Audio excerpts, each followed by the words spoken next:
Needs a little bit of elevator trim.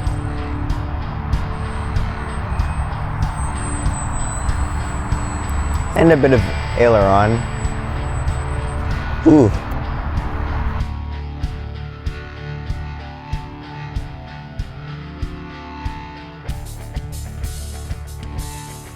Hey guys, John here, and welcome back to John's RC.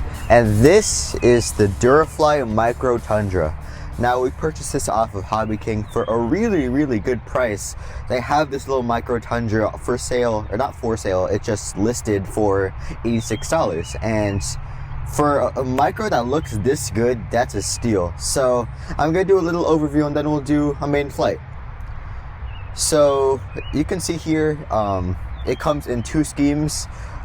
One is the classic green that the original Tundra came in, and the other one is a graffiti that the Tundra doesn't come in, but it does look pretty cool. You can see you have your little front mounted canopy at magnet, and you have your wing struts right here. So yeah, I'll just leave the canopy here because I'm going to open it soon. So the Tundra came as a plug and fly configuration, which is just plug and play. And some people might be opposed to having a plane, micro size that you have to put like some amount of effort to get flying, but it really isn't much. This thing, like I said, came in a PNP configuration, so I'd supply myself with my own transmitter, my own receiver, and my own battery charger. I'm going to be using my TX16 to control the plane, and I'm using a Turnigy nano-tech 2-cell, is this a 300? What is it? It's a 300, okay. Sorry, I haven't used this battery in like years, but I thought it would fit the vibe because it's also Hobby King battery. And yeah, it comes with everything pre-installed, so you have the motor, the servos already pre-installed, you can see them. You see the wing-mounted ones for the flaps and the ailerons. And then the other ones are in the fuselage. Oh yeah, for my receiver, I'm using a Radiomaster R86 6-channel receiver. I'm using it under the Frsky D8 protocol, and I fine-tuned it and everything, so it should be good. What I really like about this model is it comes with the nice full-size servos. So you can see here, it has like the actual case and everything, so dirt can't get in there as easy as other servos would. So I really like that they use the full case servos. They use the actual like quick link connectors, so that's also really cool. Much following the like full size build, it comes with a little adapter thingy where you have to put like your hex driver and twist it. So it's nice because if you ever break this prop, it would be really easy to get out. You have your little struts. These were not easy, these were not hard to connect, but you do have to find the hole. That was the only thing. The hole did not come showing. You had to like puncture the little thing and then it would show. So yeah, like I said, you do have to build this model, and the build literally took like 15 minutes. The first thing you do is you connect everything to your receiver. So you get the wing, you connect everything to your receiver, you got all the other servos, you connect them, and then you mount the wing. The wing connects to this little notch in the front here, and then you line it up with the screw that you just thread down. The next step of the build is adding the struts, and you kind of just mount them from the fuselage to the wing. And like I said, you do have to find that hole, but other than that, it's a pretty simple build. And then you mount the prop. The motor comes pre-installed, the AC comes pre-installed, so you just have to mount the prop, which is not hard. And then the build is done. It really took like 5 screws. The other screws would be for like the floats, and yes, it does come with floats. I really like that because I actually forgot to bring them today. I'll add a little picture. I was so excited to show you the floats because they look really good, but I didn't bring them. What's nice about the floats is it also comes with a water rudder that kind of protrudes from the vertical stabilizer, so you are able to taxi on the water. So for $86, it's a really nice plane. So I mean, on paper everything looks really good. The material of the foam feels really good. I actually really like it. And I mean, yeah, so hopefully it flies as well as it looks. Alright guys, so I have the mini Tundra all connected and everything is ready to go. So as you can see, I have my aileron control, my elevator, my rudder, my flaps, and of course I have my throttle. So the park I'm flying at has this convenient little dirt strip. I'm hoping that it's able to take off from this little dirt strip because it's not exactly paved the best. So our takeoff is also going to test the stall capability already. All right.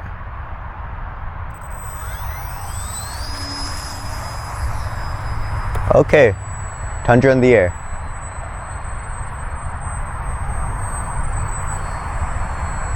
Needs a little bit of elevator trim.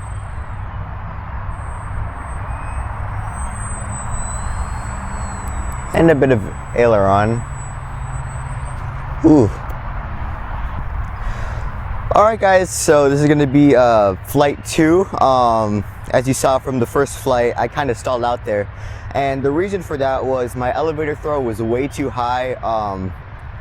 I didn't know what I think was going to happen. I guess I thought it would be a little bit more powerful, that it would be able to sustain that. But because it was too high, I guess the plane is not fast enough and it just stalled out. The only thing that happened was the paint stripped and the landing gear came off. So not really much of a problem. Everything's working, but this time my throws are actually corrected. So take 2.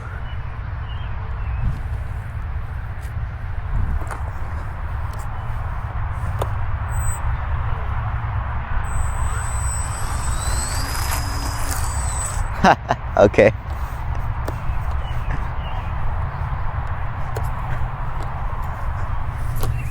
I'm gonna try that one more time with my landing flaps.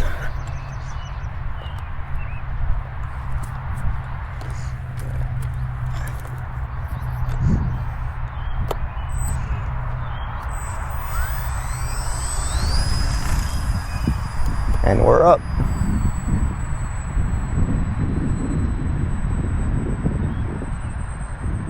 Okay, the earth is being mean to me, and as soon as I took off, the gusts started to pick up. But she's flying and not stalling.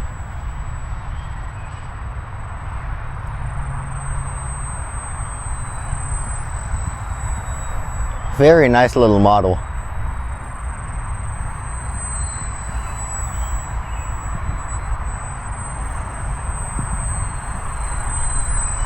I'm kind of cruising around at like 50% throttle.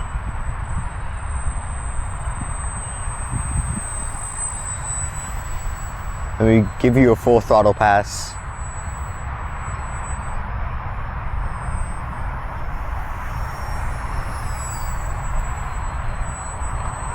Okay, so you can see it does have a little bit of power.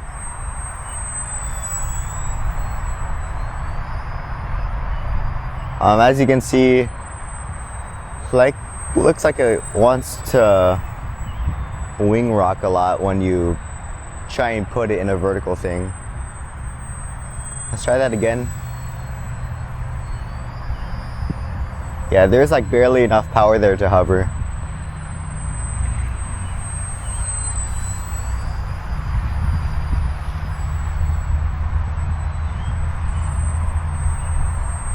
It does have a lot of power for, you know, basic maneuvers like loops, rolls.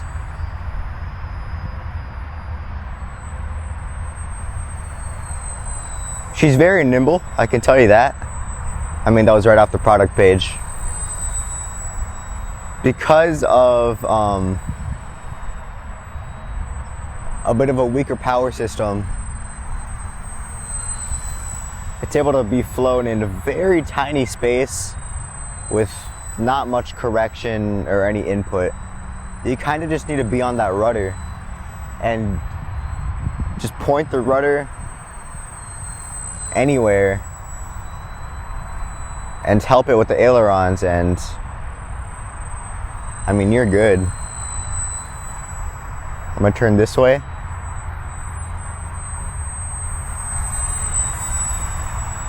The one thing I can give you is the plane looks absolutely amazing. I mean, it looks like a Tundra.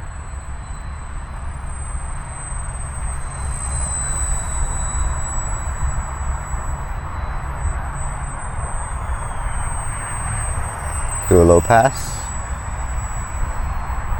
Let's try some inverted flight.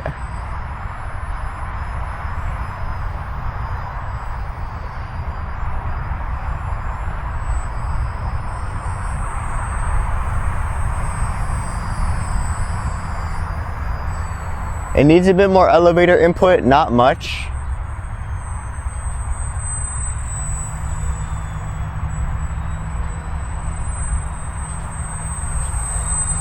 But what it really excels at is just this short and close flying, which is what you're primarily looking for in a STOL plane.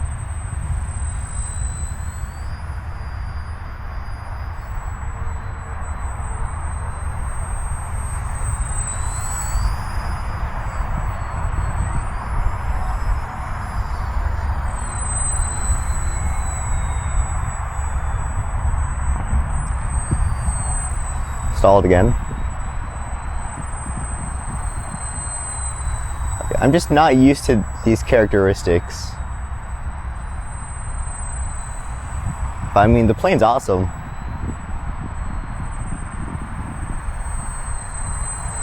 You do need to keep consistent power with it. Maybe like 50% power.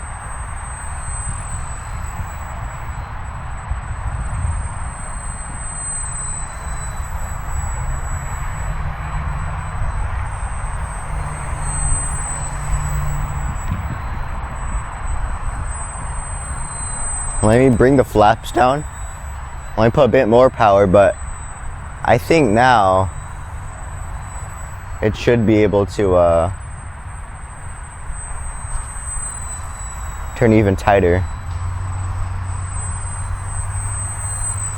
Yeah, this is a really slow model, which I like. It's kind of like if the Fun Cub shrank. Like you have this same amount of speed, but tiny. And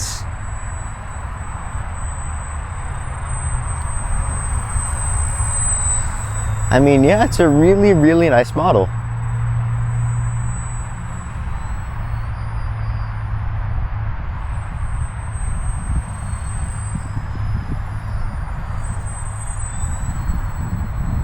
Loops feel nice.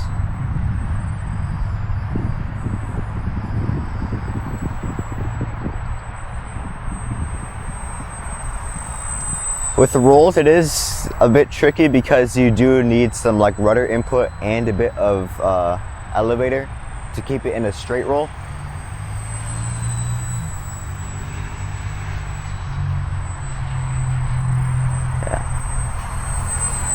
You can't turn too tight like you just saw as I was turning towards the tree.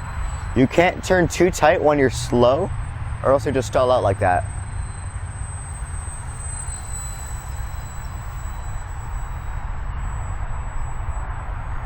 I think I'm out of power. Oh, I'm really out of power. Okay.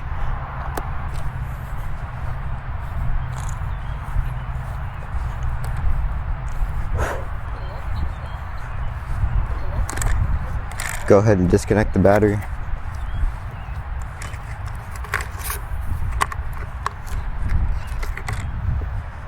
Okay, so now that I've done my maiden flight, I'm going to give you a little talk about what I think. So with this plane, you get what you pay for. For $86, it has really nice build material. You see, I kind of crashed it twice. The last part wasn't really a crash, just a bad landing. But you can see it has really nice durable foam, so it's going to take a crash or two. The power system, in my opinion, is pretty weak. I mean, it is a 2-cell, so I don't really fault the plane for that, but it should have a tiny bit more power. But what it really does excel at is just slow, enclosed, nimble flying. You saw for the majority of my flight, I was kind of just using my rudder to point it in places and using my aileron to help coordinate it. And it really excelled at that. I was able to fly in a very short enclosed space, and I mean, yeah. But I did stall a lot, mainly when I was pointing towards the tree. When I was pointing towards the tree, I was a bit too slow. I was cruising around like 50% throttle, and I did too quick of a turn. I was kind of like a bank angle, and I stalled out. I was able to get it back on track, but yeah, you do need to watch out for that because it has a bit of a weaker power system. I'm not really used to it, and I did kind of a bad turn and I just stalled out. My first flight, I used the stock rates, which was kind of dumb on my part because you see, when your elevator is pointing 90 degrees up, I don't think you should fly the microplane like that. So I fixed the rates, but on my first flight, my elevator throws were way too high for stock. And when I took off, I kind of stalled out because the elevator was too touchy. And yeah, so make sure if you get this plane, definitely lower your elevator rates because it's literally unflyable. Not even like a skill, but it's unflyable. So yeah, another thing is the compartment for the front of the nose. You really don't get much space. I've seen YouTubers, what they would do is they would move the ESC back into the back of the fuselage instead of front facing, so you're able to have a bit more battery room, because right here you have zero battery room, and with the JST adapter you have even less battery room because I have to use this little adapter that goes from JST to the little 2-cell adapter. So just keep that in mind. But I actually kind of like it. It's definitely not what I'm used to, and to be honest, I have better uses for a 6-channel Frsky receiver. But I actually it's a good model. Okay, I'm not hating on it, but it's a good model. It's designed very well, and I wouldn't say it's like a beginner plane because you can see I was kind of struggling to fly it, and I've had like 3 years of experience. Because it stalls really easily, and I don't think a beginner would like those characteristics in a plane. But I mean, yeah, for $86, it's a fairly decent model. So thanks for tuning in to John's RC, and if you're new to this channel, feel free to like, comment, and subscribe. Bye guys. Awesome flight, John. Great job. Congratulations, buddy.